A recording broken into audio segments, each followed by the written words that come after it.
What we have here is a 2015 Toyota Highlander with all-wheel drive that I'm changing leaking struts and both the axle shafts while the struts were out. One of the axle shafts has a rip boot. I guess it's doing a little bit of a mambo on turns where you hear the tires kind of doing a squealing a little bit, like squeak, squeak, squeak. So yeah, the left front one was no big deal. It's pretty straightforward. You pry it out and stuff with the pry bar, and you can, I got this, had the straw out so you fold, and I disconnected the outer tie rod end, and then folded the knuckle down. Of course, the caliper would have to be strapped up out of the way and stuff, to support it, and the speed sensor harness disconnected where it bolts to the fender well to give you enough slack so you don't damage the wiring. And but the left side one, all these aftermarket shafts here had a surface on them like this.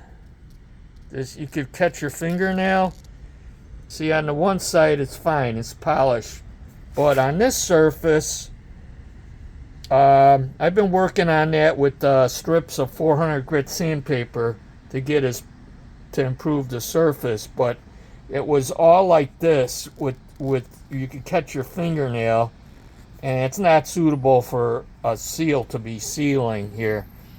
And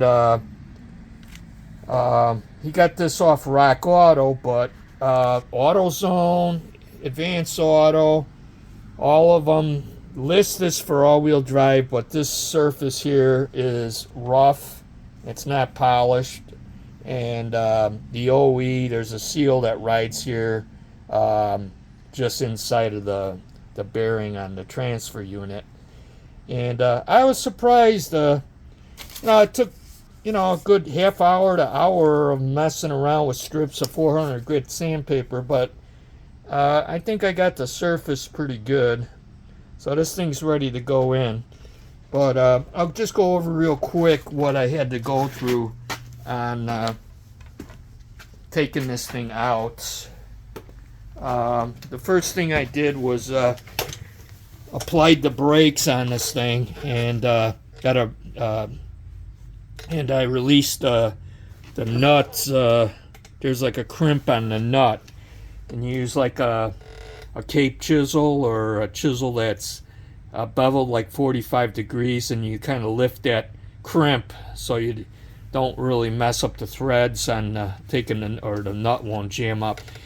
I didn't quite get the crimp out of the one on the driver's side, and you could see that it was hogging off when I was taking off the in-pick on to compromise the threads on the axle. So if you ever have to reuse these axles, just make sure that you get the crimp out of the nut where it's staked.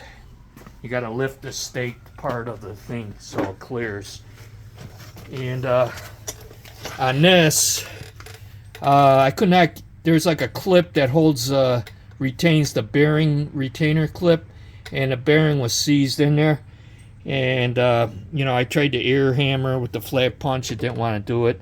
And I remembered I had picked up this big piece of metal, cylindrical bar stock from this metal supermarket, and it came in handy to use as something to pound on.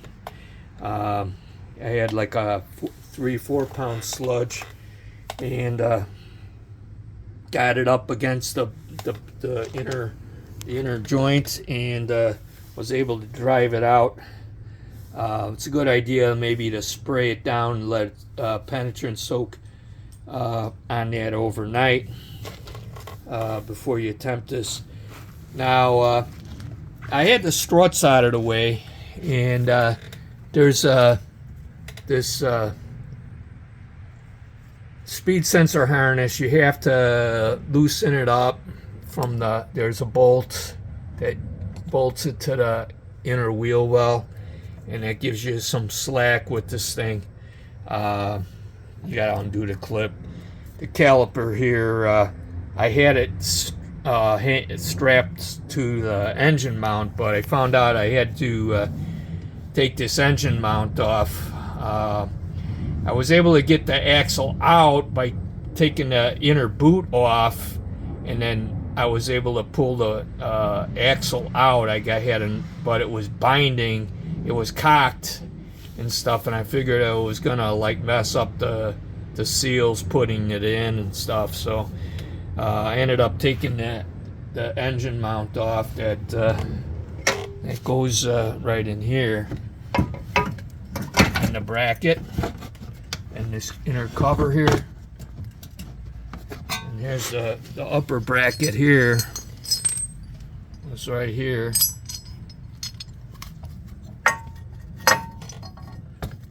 That goes like here. I had to put like a support under here.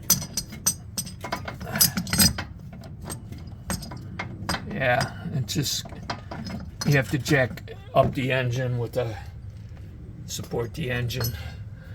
But once you get this out of the way, if you don't get this out of the way, you're gonna end up cocking this stuff, and you'll end up screwing up your transfer unit seals. So get your engine mount out of the way. I know some guys say you can get the thing out, but maybe you're talking about if it just has a front wheel drive Highlander, but this is all wheel drive, and you can't risk messing up your seals on this thing. So hope that helps somebody. And I guess when you torque these things down, I believe the axle nut torque's like 217 foot-pounds, and I don't know. The thing that I ran into was the non-polished surface of this replacement axle shaft, and I figured if I didn't want to have leaks, I would have to get that surface smooth, because your fingernail catches all these little ridges, and that's what this had before I spent the time with the sandpaper going around this thing.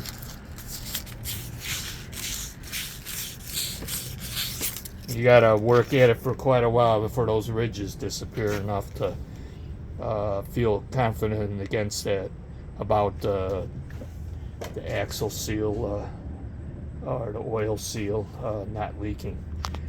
Hope this helps.